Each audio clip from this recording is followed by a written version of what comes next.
I never thought my retirement years would be spent battling a corrupt homeowners association, but life has a funny way of throwing curveballs when you least expect them. The first violation notice arrived on a Tuesday, accusing me of having unsightly lawn ornaments that didn't exist. By the sixth notice, I knew this wasn't just administrative incompetence, it was targeted harassment.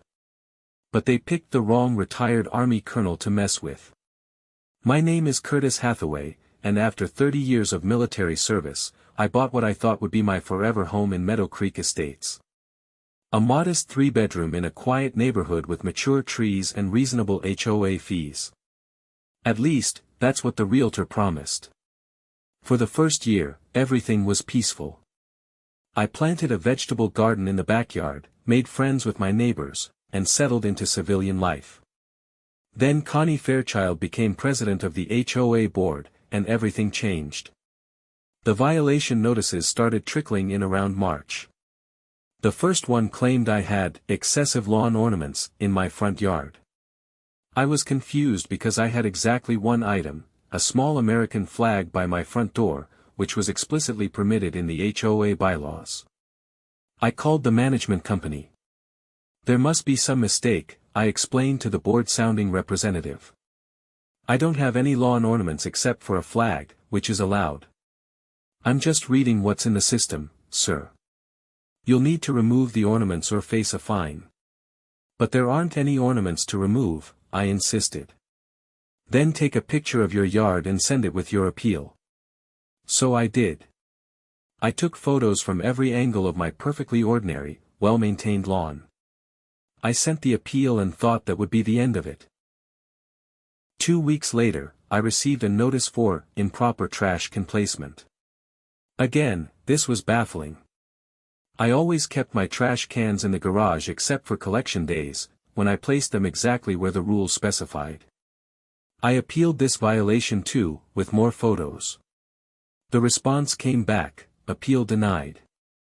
Please correct the violation. By the third notice, this time for unauthorized vehicle parking, when I didn't even have visitors that week, I decided to attend the next board meeting. That's when I met Connie Fairchild in person for the first time. She was exactly what you'd expect from someone drunk on the minuscule power of an HOA presidency, perfectly coiffed blonde hair with obvious highlights, designer clothes that were just a bit too formal for a neighborhood meeting, and a smile that never reached her eyes. Mr. Hathaway, she said, her voice dripping with artificial sweetness when I approached her after the meeting. I understand you've had some trouble keeping up with our community standards.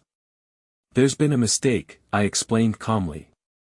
I've received violations for things that don't exist. Her smile tightened. Our inspection process is very thorough, Mr. Hathaway. Perhaps you simply don't understand what constitutes a violation. I understand perfectly, I replied. What I don't understand is being cited for things that aren't there. Her eyes narrowed slightly. Well, if you believe there's been an error, you're welcome to appeal. Again. As I turned to leave, I noticed another board member watching us, a thin man with wire-rimmed glasses who seemed uncomfortable. His name tag read, Peter Wilson, Treasurer. The violations continued, becoming increasingly absurd. Unapproved architectural modification, I hadn't modified anything. Excessive noise, I'm a quiet retiree who reads and gardens. Improper holiday decorations, during a month with no holidays. Each time, I documented everything, appealed, and was denied. The fines began to accumulate, $50, then $100, then $250 per violation.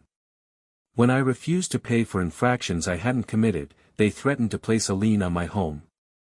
That's when I decided to talk to my neighbors. Martha Jenkins next door had lived in the community for 15 years. Oh honey, she sighed when I explained my situation. You've been connied. Connied? Connie Fairchild. She targets people she doesn't like.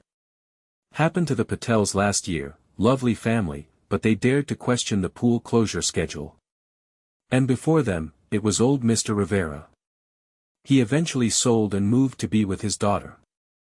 That can't be legal, I stammered. Martha shrugged. Nobody's ever fought back hard enough to find out. My military training kicked in, when facing an enemy, gather intelligence. I started asking more neighbors, discreetly. A pattern emerged. Connie targeted homeowners who questioned her authority, who were different in some way, or who owned properties she or her friends might want to acquire cheaply. What had I done to get on her radar? Then I remembered, at my first HOA meeting, I had questioned a proposed special assessment for landscaping improvements that seemed unnecessary and expensive. The motion had passed anyway, but Connie had given me a cold look when I raised my concerns. The next violation notice accused me of harboring wildlife, because I had a bird feeder. I'd had enough. I hired a lawyer, Patricia Goldstein, who specialized in HOA disputes. She was a no-nonsense woman in her 50s who'd seen it all. "This is egregious," Patricia said, reviewing my file. "But unfortunately common.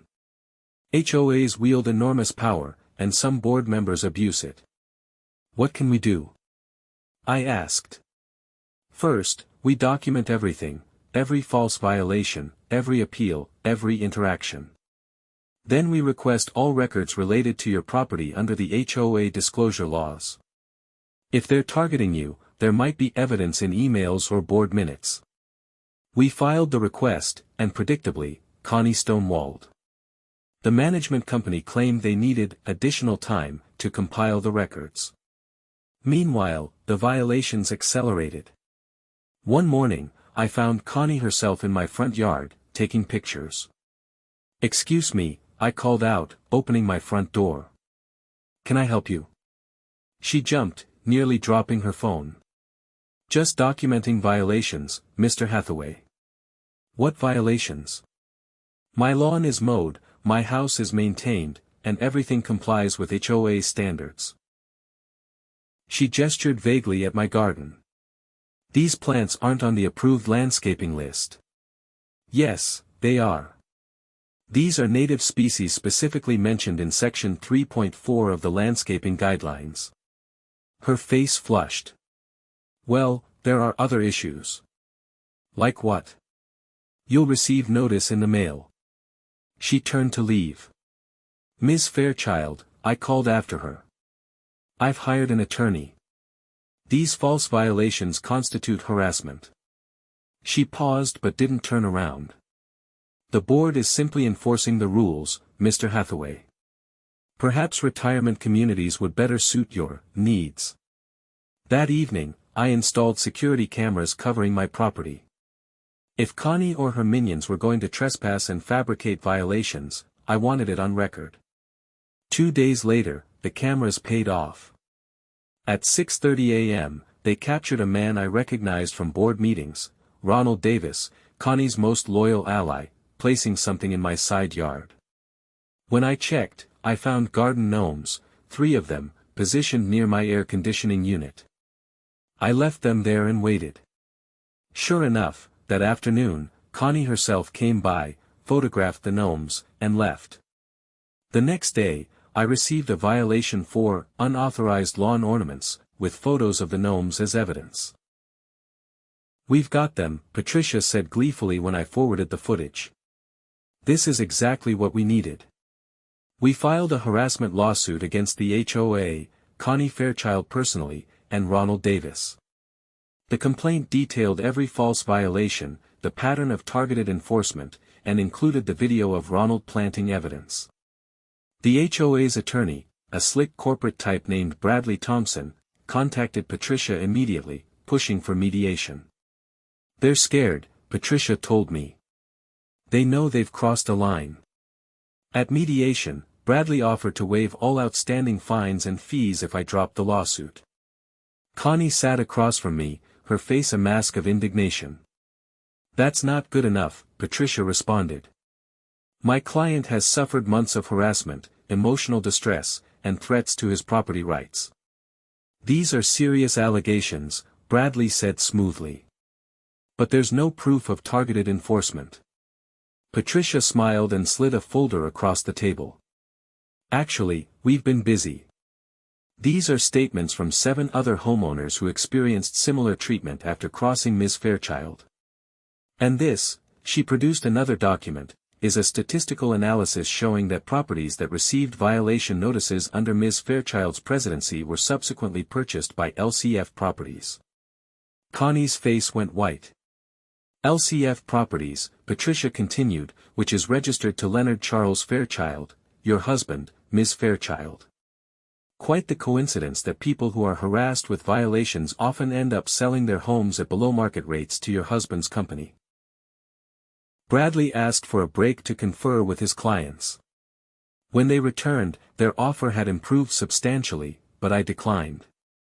I want this on the record, I told Patricia. They need to be stopped. The case went to court. Judge Eleanor Ramirez was a stern woman who clearly had little patience for HOA pettiness. As evidence mounted, the video, the statements from other homeowners, the property acquisition records, her expression grew increasingly severe. The turning point came when Peter Wilson, the uncomfortable treasurer I'd noticed at my first confrontation with Connie, took the stand. He'd resigned from the board 3 weeks into our lawsuit and approached Patricia voluntarily. Ms. Fairchild instructed us which properties to target, he testified. She called it community improvement through attrition. The goal was to pressure certain homeowners to sell. And how were these homeowners selected? Patricia asked. Some had complained about board decisions. Others were simply living in properties that Ms. Fairchild or her associates wanted to acquire. Mr. Hathaway's home sits on a double lot with mature trees, very desirable. Connie's attorney tried to paint Peter as a disgruntled former board member with an axe to grind, but his testimony was too detailed, too specific to dismiss. On the 3rd day of trial, Judge Ramirez had heard enough. The evidence shows a disturbing pattern of targeted harassment, she declared.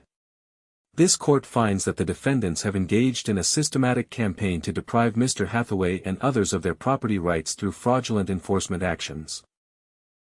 She issued an immediate injunction prohibiting the HOA from issuing any violations against my property without court review for a period of 2 years. She ordered all fines and fees against me vacated and required the HOA to pay my legal fees.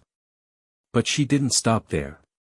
Furthermore, Judge Ramirez continued, I am referring this matter to the District Attorney's Office for investigation into possible criminal charges for fraud, conspiracy, and real estate code violations.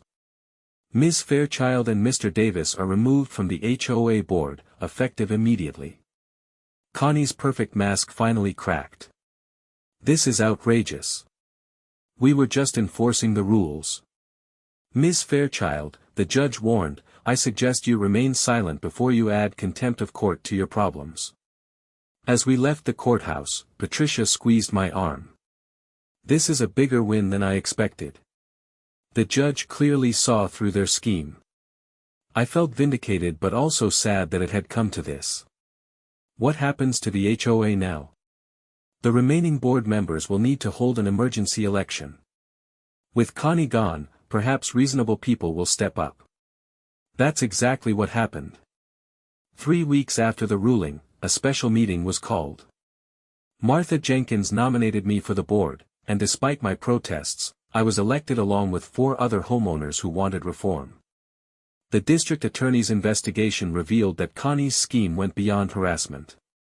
She and her husband had been using inside information about upcoming HOA special assessments to target vulnerable homeowners, particularly elderly residents who might not be able to afford sudden increases in fees. They'd purchase the homes through their shell company, make minimal improvements, and flip them for substantial profits. 6 months after our court victory, Connie and Ronald were arrested on multiple counts of fraud, conspiracy, and real estate code violations. Leonard Fairchild was charged as well. The local newspaper ran the story on the front page, HOA scam exposed, president and accomplices arrested. As for me, I never wanted to be on an HOA board, but sometimes the best way to prevent abuse is to take responsibility yourself. Our new board immediately instituted transparency measures, including recorded inspections, photographed violations, and an independent appeal process. The changes weren't always popular. Some residents had grown accustomed to the old, secretive ways. But most appreciated the fairness and clarity of the new system. Last week, Martha Jenkins stopped by with a housewarming gift for the new family moving in across the street. The Patels were returning to the neighborhood after Connie's departure. "You know," Martha said as we watched the moving truck being unloaded, "I've lived here 15 years, and this is the first time I've felt like we're actually a community instead of just houses with the same rules." I nodded, looking at my garden where the vegetables were coming in nicely. No violation notices had arrived in months, and my security cameras now mostly captured rabbits and the occasional delivery person. "Sometimes you have to fight for peace," I replied, thinking of my military years. "Even when the battlefield is your own front yard." The doorbell rang. It was Peter Wilson, now working with the district attorney as a witness against Connie and her accomplices. "Thought you'd want to know," he said without preamble. "Connie took a plea deal. 5 years probation, restitution to all the homeowners they targeted, and she and her husband are barred from real estate transactions in the county for 10 years. "Justice served," I said, feeling the weight of the past year finally lifting. "And one more thing," Peter added with a small smile. "Those garden gnomes Ronald planted? The DA's keeping them as evidence." I laughed. "They're welcome to them. I prefer bird feeders anyway." That evening, I sat on my front porch watching the neighborhood children playing in the street while their parents chatted nearby.